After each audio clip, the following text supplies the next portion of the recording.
આદર્શ મહિલાઓ તો બહુ બધી છે, એમ તો બધી જ મહિલાઓ આદર્શ છે. એ એલજીબીટીક્યુ સમુદાય તો પોતાને સ્વીકારી શકશે, આપણે સમાજ તરીકે એમને કેવી રીતે સ્વીકારીએ છીએ એ આપણે વધારે સમજવાની જરૂર છે. એક હું મહિલા છું અને એમાં પણ દલિત મહિલા છું, એટલે ખૂબ નાની ઉંમરથી મારા જીવનમાં મેં ઘણા બધા લોકોના પ્રશ્નો મેં ખુદ પણ ફેસ કરેલા છે, લોકોને પણ જોયેલા છે. એકદમ પછાત તબક્કાના માણસો છે, એમની સમસ્યા હું એટલે સારી રીતે સમજી શકું છું કેમ કે હું એ જીવન સાથે મારા જીવનના શરૂઆતના 10-12 વર્ષ મેં એ બધા સાથે જ ગામડામાં જીવેલા છે. 50% વસ્તી છે તો મહિલાઓની દરેક જગ્યાએ ભાગીદારી હોવી જોઈએ. એ રાજકારણમાં પણ કેમ ના હોય. ને આપણા મહાનુભાવો કહી ગયા છે, બાબા સાહેબ કાંશીરામ ને બધા, કે ભાઈ રાજકીય સત્તા સિવાય તમારો કોઈ આરો ઉવારો નથી, એમાં મહિલાઓ પણ આવી જાય છે. બાબા સાહેબને તો માન્યા વગર છૂટકો જ નથી આપણી પાસે, કેમ કે એ તો બહુ એપિટોમે ઓફ મેલ આદર્શ છે, એમ કહીએ તો ચાલે. એટલે જતીનભાઈ, મારું સ્વપ્ન તો એવું છે કે ભારતના સંસદમાં 543 માંથી 300+ સીટો ઉપર મહિલા સાંસદો હોય. આપણને એવું લાગે છે કે મહિલાઓ તો બહુ આગળ વધી ગઈ, પણ એવું નથી, હકીકત જુદી જ છે. બરાબર છે. 5-25 મહિલાઓ આગળ વધી ગયા, એક ઇન્દિરા ગાંધી પ્રધાનમંત્રી બની ગયા, એનો મતલબ એ નથી ભારતની બધી સ્ત્રીઓ સુખી થઈ ગઈ.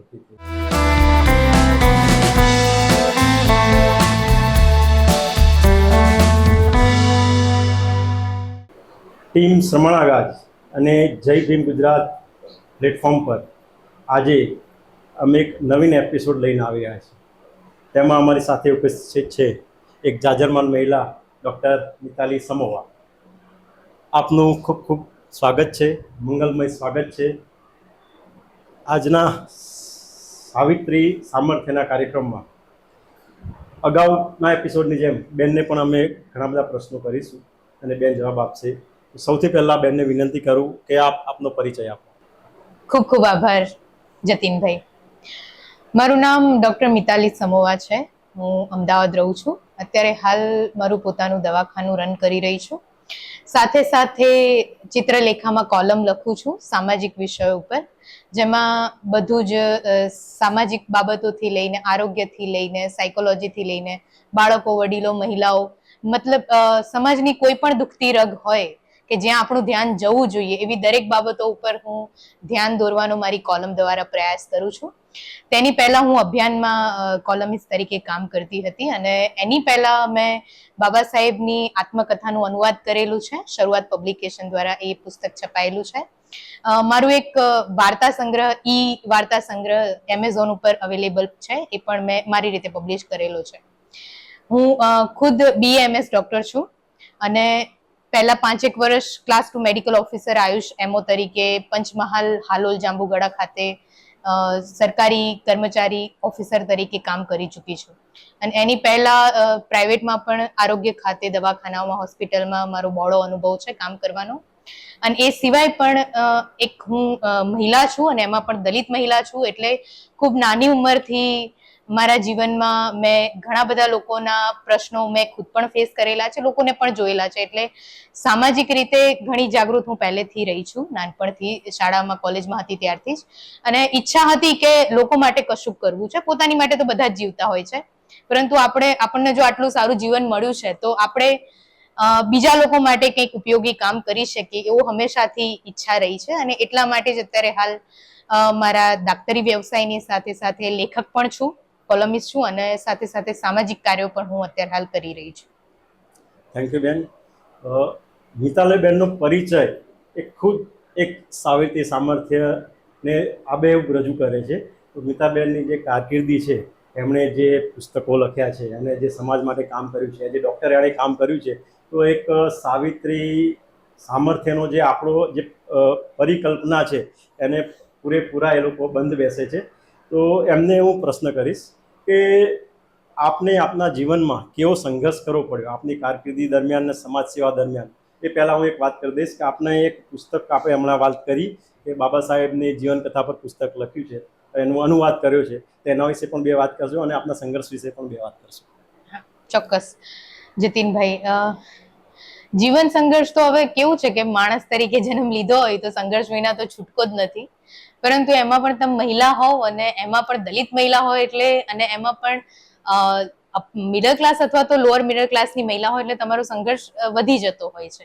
હું જો કે આર્થિક બાબતની વાત કરું તો મને એટલો સંઘર્ષ નથી રહ્યો કહું તો, કેમ કે મારા મધર ફાધર બંને જ સરકારી નોકરિયાત હતા, પરંતુ એમની નોકરીના લીધે ઘણીવાર ગામડે રહેવાનું થયું છે. ઓલમોસ્ટ હું જ્યારે 6ઠ્ઠા ધોરણમાં ભણી ત્યાં સુધી અમે ગામડે જ રહેતા હતા, કેમ કે મારા મધર શિક્ષક હતા.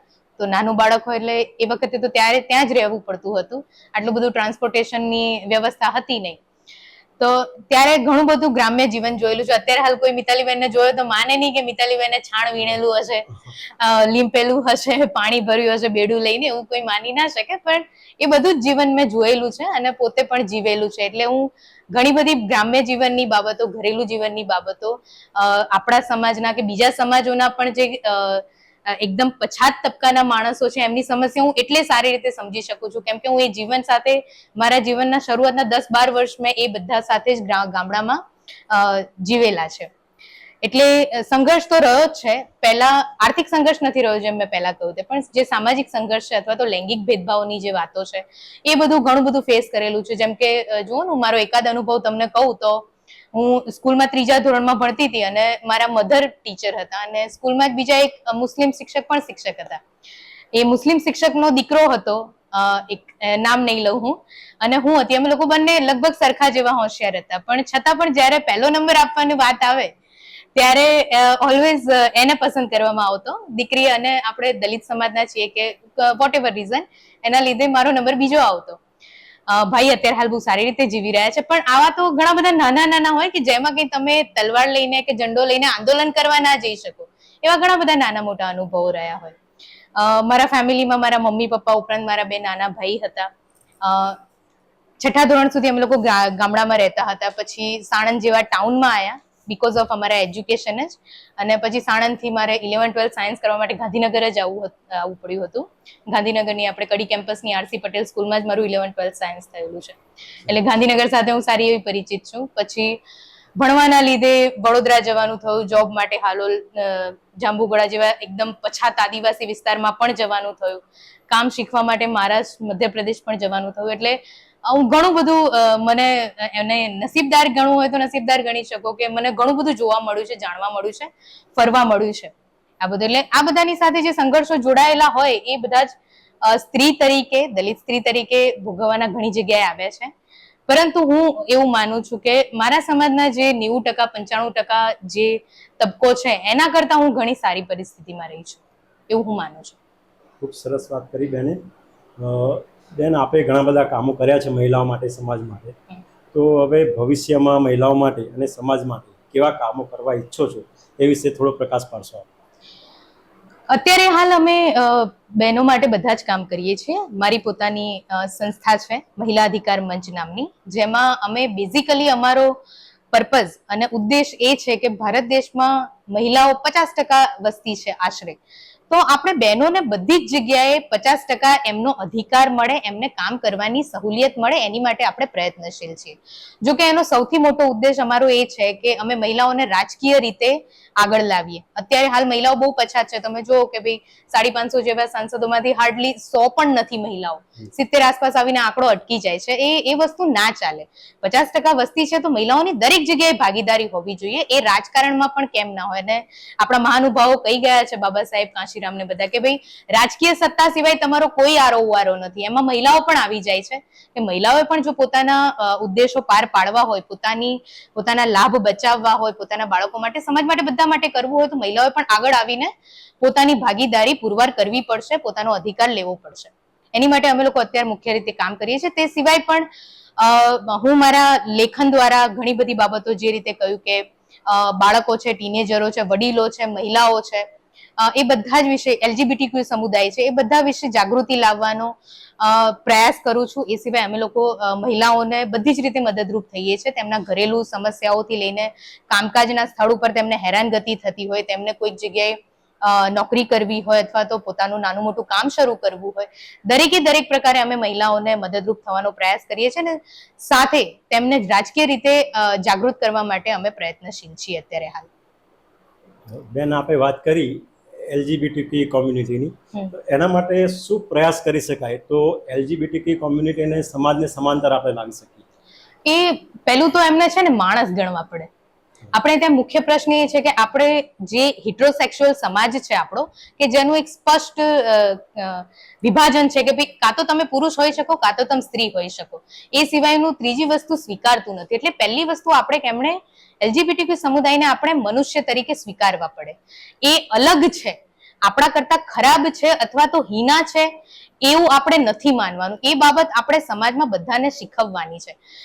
એ એલજીબીટીક્યુ સમુદાય તો પોતાને સ્વીકારી શકશે, આપણે સમાજ તરીકે એમને કેવી રીતે સ્વીકારીએ છીએ એ આપણે વધારે સમજવાની જરૂર છે. એ માટે આપણે જાગૃતિ લાવી શકીએ અને એ ઓપનલી પોતાની સેક્સ્યુઆલિટીને સ્વીકારી શકે અને પોતાને ગમતા માણસ સાથે જીવી શકે, પોતાની રીતે જીવી શકે, પોતાના માનવ અધિકારનો ઉપયોગ કરી શકે. એ માટે આપણે પ્રયત્નો કરીએ છીએ કે લોકો એમને બીમાર ના સમજે. બેને એલજીબીટી કોમ્યુનિટીની જે વાત કરી, તો હું ટીમ સમણ આગાજને પણ વિનંતી કરીશ કે આ ક્ષેત્રમાં પણ આપણે પણ કામ કરીએ અને બેનને સપોર્ટ કરીએ. બેનને મારો એક સવાલ છે કે આપે એક પુસ્તકનું અનુવાદ કર્યું છે, વેઇટિંગ ફોર વિઝા, બાબા સાહેબની આત્મકથા. એની પાસે 2 શબ્દો આપ કહેશો? એટલે આ પુસ્તક માટે મને છે ને 2019ના એન્ડમાં, એટલે ઓલમોસ્ટ ડિસેમ્બરમાં આપણે કૌશિક પરમારભાઈ છે શરૂઆત પબ્લિકેશન વાળા, એમણે કહ્યું હતું કે મિતાલબેન તમારું ઇંગ્લિશ સારું છે, તમારી ભાષા ઉપર પકડ સારી છે, તો તમે આનું અનુવાદ કરો. ત્યારે મારો એવો કોઈ વિચાર હતો નહીં, પણ એમણે મને એ પ્રોત્સાહન આપ્યું કે ના મિતાલબેન તમે લખી શકો છો, તમે લખો. એટલે એમના પ્રોત્સાહન રૂપે મેં પુસ્તકનું અનુવાદ કર્યું હતું. અને પછી અમે લગભગ પછી ઇન બિટવીનમાં કોરોના ને બધું આવી ગયું, એટલે ઓલમોસ્ટ એને પબ્લિશ થતા ઓલમોસ્ટ જુલાઈ આવી ગયું હતું. પણ એમના પ્રોત્સાહનથી એ પુસ્તક છાપ્યું ને એ મેં ટ્રાન્સલેટ કર્યું ત્યારે મને ખબર પડી કે બાબા સાહેબના બાળપણમાં આવા અનુભવો રહેલા છે. એની પહેલા મને એ ખ્યાલ નહોતો, પણ એ ટ્રાન્સલેટ કર્યું એટલે મને સમજાયું કે ભાઈ મહાન માણસોની મહાનતા ક્યાંથી આવે છે, અહીંથી આવે છે. બાળપણને આપણે ગણીએ છીએ બહુ કુમળું છે, બાળકને સમજ નથી પડતી, પણ એને બધી સમજ પડતી હોય છે. તમે વિચારો કે એ વેઇટિંગ ફોર વિઝામાં બાબા સાહેબે જે અનુભવ લખ્યા છે, હાર્ડલી એ 7-8 વર્ષના હતા એ વખતના અનુભવ લખ્યા છે. એટલે બાળક કેટલું બધું ગ્રાસ્પ કરતું હોય છે. તો આપણે પણ પ્રયત્ન કરવો જોઈએ કે બાળકોને નાનપણથી આપણે ઘણી બધી વસ્તુ શીખવીએ જે બીજાને ઉપયોગી થઈ શકે. આ રીતે. સરસ. હવે બેને તો ઘણી બધી વાત કરી, તો બેનને એક અલગ સવાલ પૂછું છું. અલગ એટલે અન્ય એપિસોડમાં પણ આપણે સવાલ પૂછી ચૂક્યા છીએ. તો સવાલ એવો છે કે આપ ઘણા બધા મહિલાઓ આપણને મહાનાયક જેમને કહી શકીએ, જે સમાજ માટે અને દુનિયામાં કામ કરી ચૂક્યા છે, તો આપ કઈ કઈ મહિલાઓને આદર્શ માનો છો અને એના કયા વિચારો સમાજ વચ્ચે લઈ જવા માંગો છો? આદર્શ મહિલાઓ તો બહુ બધી છે, એમ તો બધી જ મહિલાઓ આદર્શ છે. પણ દરેક આપણે કહીએ ને કે દરેક આદર્શનો પોતાનો કોઈ માણસ 100% આપણી માટે આદર્શ નથી રહી શકવાનું, પણ બધામાંથી આપણે કશુંક સારું શીખી શકીએ. એમ સૌથી મોટા તો મારી માટે સાવિત્રીબાઈ છે, સાવિત્રીબાઈ ફૂલે માતા છે. એમની પછી જાહેર જીવનની કે પોલિટિક્સની વાત લઈએ તો ઇન્દિરા ગાંધી છે કે માયાવતી છે, they are very good and powerful woman છે. એમને હું મારા આદર્શ કહું. મારી મધરે પોતાની લાઈફમાં બહુ સ્ટ્રગલ કર્યું છે, એમને પણ હું મારી આદર્શ ગણી શકું. પણ એ પછી જો કોઈને ગણવા ના હોય તો હું મારી જાતને કહું, ભલે આમાં તમને થોડી આત્મશ્લાઘા લાગી શકે, પણ હું કદાચ જે રીતે સમજુ છું અથવા તો મારે જે કામ કરવું છે, એટલે હું એ પ્રયત્ન કરું છું કે હું મારી પોતાની માટે આદર્શ બની શકું અને મારી સાથે જે બહેનો કામ કરી શકે છે એમને પણ એક આદર્શ મળી શકે કે નહીં આપણે આ રીતે કામ કરવું જોઈએ, એવો હું મારા તરફથી પ્રયાસ કરું છું હંમેશા. એટલે હું ખુદ પણ મારો આદર્શ છું અને બધી જ બહેનો, બધા જ બહેનો મારા આદર્શ છે. બેને ખૂબ સરસ વાત કરી કે પોતાને જ આદર્શ માનવું, ખુદને આદર્શ માનવું, સેલ્ફ લવ. એટલે એ વાત દરેકે સ્વીકારવા જેવી છે. પોતાને આદર્શ માનવા ખૂબ જરૂરી છે અને પોતાની અંદર જે સારી વસ્તુ રહેલું છે, સારું વ્યક્તિત્વ રહેલું છે, લોકોની વચ્ચે લઈ જવાની જરૂર છે. તો આગળનો મારો સવાલ છે બેન, જેમ મહિલાઓની વાત કરી એમ આદર્શ પુરુષો જે મહાનાયકો થઈ ગયા અથવા બીજા અન્ય કોણ આપના આદર્શ પુરુષો છે? પુરુષોમાં પણ જોઈએ તો એક તો જો બાબા સાહેબને તો માન્યા વગર છૂટકો જ નથી આપણી પાસે, કેમ કે એ તો બહુ એપિટોમે ઓફ મેલ આદર્શ છે એમ કહીએ તો ચાલે. એટલે બાબા સાહેબને મેં જેમ હાલ કહ્યું કે મારી જે મેં ટ્રાન્સલેટ કર્યું હતું વેઇટિંગ ફોર વિઝાનો, એમાં હું જાણી કે એમનું બાળપણ કેટલું સ્ટ્રગલિંગ રહ્યું હતું, માતા વગર, પૈસા વગર, સામાજિક સમાનતા વગર અને કોઈ સપોર્ટ વગર એમણે જે કરી બતાવ્યું છે. અને વત્તા એમણે એમની ફેમિલી માટે શ્રેષ્ઠ કરવાનો પ્રયત્ન કર્યો છે કે હું મારી ફેમિલીને પણ સમય આપી શકું ને વત્તા હું મારા બાંધવો માટે અને જે લોકો ઇવન મને નફરત કરે છે એ લોકો માટે પણ હું કશું કરીને જઉં, એવું એમણે જે વિચાર્યું છે. એટલે એ એક આઈ થિંક એ મેનહુડનું એ બહુ શ્રેષ્ઠ વસ્તુ છે જતીનભાઈ, કે લોકો શું વિચારે છે, તમને શું ગણે છે, એનાથી તમને મતલબ ના હોવો જોઈએ. તમને લોકોને તમારે શું આપીને જવું છે એનાથી તમને મતલબ હોવો જોઈએ. અને એ બાબા સાહેબ પાસેથી એમના જીવન ચરિત્રને વાંચીને હું શીખી છું કે તમારે લોકો માટે શું ભલું કરીને જવાનું છે એની ઉપર જ ફોકસ રાખવો જોઈએ. એટલે એક બાબા સાહેબ મારી માટે બહુ એક આદર્શ પુરુષ છે. અને વત્તા મારા ફાધર કે એમના બહુ નાની ઉંમરમાં એમણે એમના પોતાના ફાધરને ગુમાવેલા અને વેરી યંગ હતા, 25 પણ નહીં હોય ને એમના મધર એક્સપાયર થઈ ગયા હતા અને ઇકોનોમિકલ પણ બહુ તકલીફ વેઠેલી છે. અને છતાં એમણે પોતાના ભણતર ઉપર ફોકસ કર્યો, પોતાના પરિવાર ઉપર ફોકસ કર્યો અને આજે મને મારા ભાઈને આ લાયક બનાવ્યા છે કે અમે અહીંયા બેસીને અમારી વાતની રજૂઆત કરી શક્યા છીએ. એમણે બહુ ભોગ આપ્યો છે. એટલે શું કહેવાય, મારી માટે રિયલ લાઈફ અત્યારે હાલ જીવતા કોઈ કેરેક્ટરમાં હાઈએસ્ટ હોય તો મારા ફાધર છે. હવે એક વધારાનો સવાલ એવો છે મારો કે આપણે વાત કરી રાજકીય સત્તા, તો રાજકીય સત્તા માટે શું શું ઉપાયો કરી શકાય રાજકીય સત્તા મેળવવા માટે, એ આપના અભિપ્રાયો આપો. એટલે સ્પેસિફિકલી મહિલાઓ માટે કે મહિલાઓ માટે પણ અને પીડિત સમાજ માટે, બહુજન સમાજ માટે અને વંચિત સમાજ માટે. પહેલું તો છે ને, શિક્ષણ સિવાય આરો નથી જતીનભાઈ. શિક્ષણ બહુ ઇમ્પોર્ટન્ટ છે, પણ શિક્ષણ એટલે એવું શિક્ષણ નહીં કે જે તમને એકડેથી બગડા સુધી લઈ જાય, બગડાથી તગડા સુધી, એવું નહીં. શિક્ષણ એટલે તમારી આજુબાજુનું જે પર્યાવરણ છે એમાં મનુષ્યોથી લઈને તમારી ઉપર જે માણસો છે એમને પણ સમજવાના છે, તમારાથી નીચે જે પીડિત તબકો છે એને પણ સમજવાનું છે. બધા જ જીવોને અને બધા જ મનુષ્યોને સાથે લઈને એમની દરેકની પરિસ્થિતિ, દરેકના પેંગડામાં પગ નાખીને આપણે જોવાનું છે કે એની પરિસ્થિતિ શું છે. આ શિક્ષણ આપણે નવી જનરેશનના અથવા ઇવન આ જનરેશનના બાળકોને પણ આપવાની જરૂર છે કે એ ફક્ત પોતાનું જ ના વિચારે. અત્યારે હાલનું શિક્ષણ કેવું છે કે બહુ એમ્બિશિયસ શિક્ષણ છે કે ના ભાઈ મેં MBA કરી લીધું, મેં MBBS કરી લીધું એટલે બસ મને 80,000 સેલેરી મળી જાય, હું ખુશ થઈ જાઉં, હું ગાડી લાવી દઉં, મકાન બનાવી દઉં, ધેટ્સ ઓલ. એ સફળતા નથી. સફળતા એ છે કે જ્યારે તમે પણ સફળ થાઓ ને તમારા લીધે બીજા 100 જણાની લાઈફમાં પણ બદલાવ આવે, એને સફળતા કહેવાય. એટલે આપણે બાળકોને આ બધું શીખવવું પડશે, કેમ કે ભારત તો કેટલો બધો ડાયવર્સ દેશ છે, આટલી બધી જાતિઓ છે, ધર્મ છે, ઇકોનોમિકલ તબકા છે, ઘણું બધું છે. તો એ બધાને આપણે સાથે લઈને કઈ રીતે કામ કરી શકીએ, એમાં મહિલાઓ પણ આવી જાય કે જે ઘરેલુ મહિલા છે એ ડરેલી છે કે ભાઈ મારે બહાર નથી જવું, જે બહાર જાય છે એની ઉપર વધારાનો બોજો છે, એને લીધે દરેકના પ્રશ્નો છે. પણ આપણે બધાના પ્રશ્નો સોલ્વ કરીને બધાને સાથે લાવીને પરિવર્તન લાવવું પડે. એ શિક્ષણ આપણે ખાસ શીખવવાની જરૂર છે. ઓકે, ખૂબ સરસ વાત કરી. બેનના કહેવા મુજબ હું એવું માનું છું કે સમજ સાથેનું શિક્ષણ ખૂબ અગત્યનું છે. ખાલી ડિગ્રી મેળવી લેવાથી એ શિક્ષણ મેળવી એવું માની શકાય. માર્ક્સ કે મેરિટ સેકન્ડ એ ઇમ્પોર્ટન્ટ છે, બિલકુલ બિનજરૂરી નથી, પણ એ સર્વસ્વ નથી. માર્ક્સ આવી જવાથી, તમારે 99% આવી જવાથી તમે બહુ જીનિયસ થઈ ગયા એવું નથી હોતું. જીનિયસિટીના બહુ બધા પ્રકાર છે. સંપૂર્ણ સહમત છું આપની સાથે. હવે એક અંતિમ સવાલ છે કે સમાજની મહિલાઓ અને તમામ મહિલાઓ માટે કે એમના ઉત્થાન માટે કે સમાજ માટે કે અન્ય દેશના પીડિતો વંચિતો માટે કે આપના ખુદના માટે, પરિવાર માટે આપનું શું સ્વપ્ન છે? આપ કેવું સ્વપ્ન સેવો છો તે એ પ્રમાણે આદર્શ દેશ બની શકે મહિલાઓ સહિત તમામ માટે?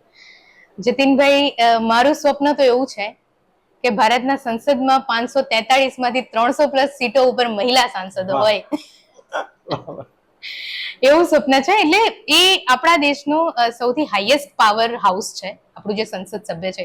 એટલે આપણે ઈચ્છીએ, આપણે એવું સ્વપ્ન રાખીએ, આપણે એવું સપનું મારું છે કે જો ત્યાં સુધી મહિલાઓ પહોંચી જાય ને તો નીચેના તબકા ઉપર આપોઆપ ઘણી બધા કક્ષાએ મહિલાઓમાં પરિવર્તન આવી જશે તેમની પરિસ્થિતિ. આપણને અત્યારે હાલ ત્યાં નથી, કેમ કે અહીંયા નથી. હમણાં જ આવ્યું છે ને સમાચારમાં કે ભાઈ ભારત દેશ સ્ત્રી પુરુષ લૈંગિક સમાનતામાં 126મા નંબરમાંથી ઉપર 3 નંબર ઘટી ગયો છે, 129 ઉપર જતો રહ્યો છે. આપણને એવું લાગે છે કે મહિલાઓ તો બહુ આગળ વધી ગઈ છે, પણ એવું નથી. હકીકત જુદી જ છે. બરાબર છે. 5-25 મહિલાઓ આગળ વધી ગયા. એક ઇન્દિરા ગાંધી પ્રધાનમંત્રી બની ગયા, એનો મતલબ એ નથી ભારતની બધી સ્ત્રીઓ સુખી થઈ ગઈ. બરાબર છે. એટલે એ વસ્તુ છે. એટલે મારું સપનું એ છે, આશા રાખીએ કે પૂરું થાય. અને હા, એ સંસદમાં પ્રધાનમંત્રી પણ એક મહિલા હોય. સરસ. આપનું સપનું પૂર્ણ થાય એવી અમે મંગલ કામનાઓ રાખીએ છીએ અને જલ્દી આપનું સપનું પૂરું થશે એવી મહેચ્છા પણ છે અમારી.